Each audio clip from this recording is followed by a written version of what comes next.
Today I'll be doing a book review on the book called Goodbye Things by Fumio Sasaki. One of the most incredible books, life-changing, and I think everyone needs to read this book. It starts off with the author Fumio Sasaki as a bit of a loser. He's a loser he's single, he hasn't achieved much in life, and his daily habits are a mess. It's a true reflection of his living environment, his conditions that he's in. Slowly, he starts throwing things out, and as soon as he throws his belongings out or sells them, he finds this sense of liberation, and that freedom transpires into different parts of his life, like his mental health, his physical health, and also his spirituality. All of these fragments of his life start having more depth. They start becoming stronger. The comparison of belongings is made to that of relationships. You have to be very careful about what you interact with and what you have a relationship with. And over time, every single object, just like a relationship, emanates some sort of energy. It rather consumes you, and it requires maintenance, or it empowers you. Just a phenomenal outlook on life. The aspect of minimalism, I think, should be adopted by everyone. And minimalism isn't an extreme form of, okay, I'm gonna have 2 pairs of shirts, 1 pair of shoes. It's a way of life that everyone can benefit from. Just reflecting on the day-to-day consumption, things that we own, is quite remarkable, and they reflect on a more fulfilling, happy way of life. We live in such a consumer-based society. Consumerism is self-defeating. You don't find fulfillment in it's a very short-term reward. It's like eating chocolate. You get that short-term hit and then you just feel like shit. Whereas having less allows you to produce more. It tunes your mind, your body, your soul into becoming a producer. And that's something that I want to have an ambition for. I want to be more of a producer than a consumer. And that's a little bit of what I'm doing here on YouTube. This book has taught me so many lessons in terms of gratitude. Like gratitude, it literally cannot come when you have a monumental amount of things.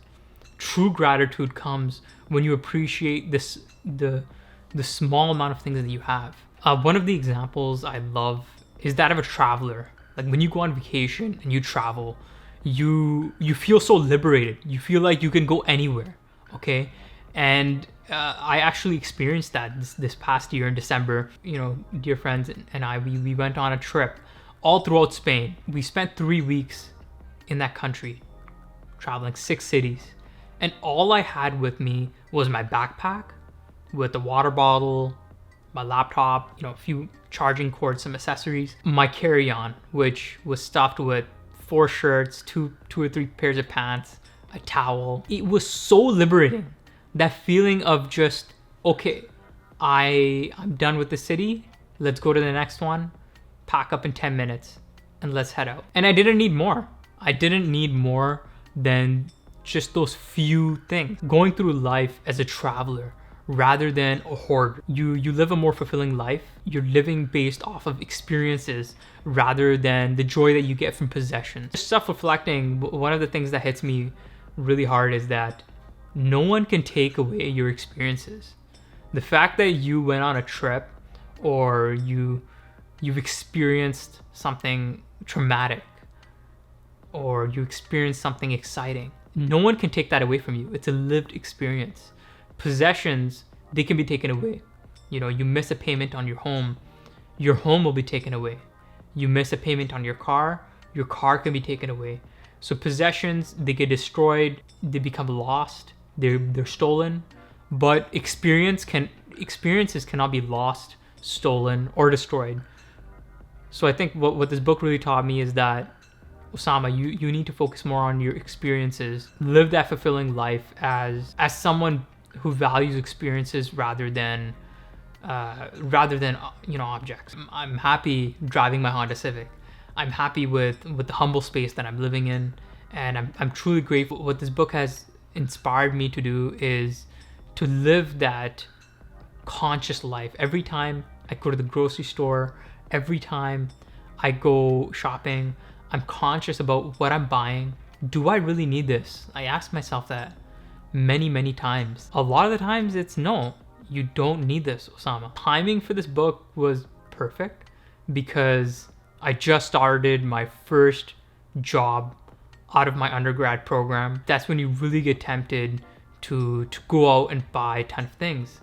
But this book has really grounded me in and has taught me the lesson that, hey, Osama, true happiness, gratitude, spiritual well-being, and mental health are going to become elevated as a result of adopting this lifestyle. And just looking back, you'll see other civilizations that have achieved so much and in such a short period of time. For example, you look at the Arabs.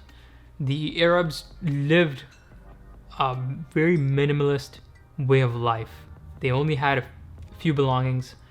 They were Bedouins, so they didn't have many resources, and they were able to, the conquest of the Persian Empire, the Roman Empire, take over entire areas which had a massive amount of wealth and resources, knowledge, endeavors, right? So also the Mongolians, right? The Mongolians were literally nomads.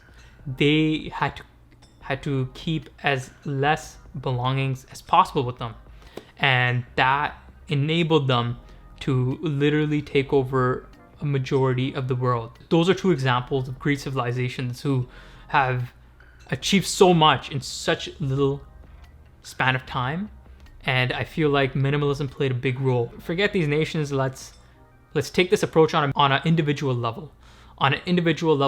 So yeah, thank you so much for listening to this book review. I hope you get a chance to check it out. And follow me on Goodreads. I have my link in the description below. And till